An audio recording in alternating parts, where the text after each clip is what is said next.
பிரம்மாவை பார்க்க 3 பேர் போனாங்களா? ஒரு அமெரிக்கன், ஒரு ரஷ்யன், ஒரு இந்தியன். அமெரிக்கன் பிரம்மாவை பார்த்து கேட்டானா, எங்க நாடு எவ்வளவு நாள்ல முன்னேறும்னு. அதுக்கு பிரம்மா 100 வருஷத்துல முன்னேறும்னு சொன்னாராம். அவன் உடனே ஓன்னு அழுதானா, அதை பார்க்க நான் உயிரோட இருப்பனோ இல்லையோன்னு. அடுத்து ரஷ்யன் கேட்டானா, எங்க நாடு எவ்வளவு நாள்ல முன்னேறும்னு. பிரம்மா சொன்னாரா 50 வருஷத்துல முன்னேறும்னு. அதுக்கு உடனே ஓன்னு அழுதானா, அதை பார்க்க நான் உயிரோட இருப்பனோ இல்லையோன்னு. அடுத்து இந்தியன் கேட்டானா, எங்க நாடு எவ்வளவு நாள்ல முன்னேறும்னு. பிரம்மா ஓன்னு அழுதாரா, அதை பார்க்க நான் உயிரோட இருப்பனோ இல்லையோன்னு. இப்ப நீங்க சிரிக்கிறீங்களே, அதனாலதான் நம்மள படைச்ச பிரம்மாவுக்கு நம்ம நாடு முன்னேறுங்கிற நம்பிக்கை இல்லாம போச்சு. நம்ம தாய் உருப்படாதவ பக்கத்து வீட்டுக்காரனோட தாய் நல்லவன்னா நமக்கு கோபம் வருது. நம்ம தாய் நாடு உருப்படாது, ஆனா பக்கத்து நாடு நல்ல நாடுனா நமக்கு சிரிப்பு வருது.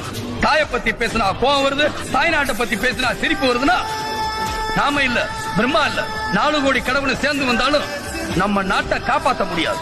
அப்ப நாடு முன்னேறாம இருக்கிறது காரணம் நாங்க தான் சொல்றீங்களா? எங்கேயும் எதுலையும்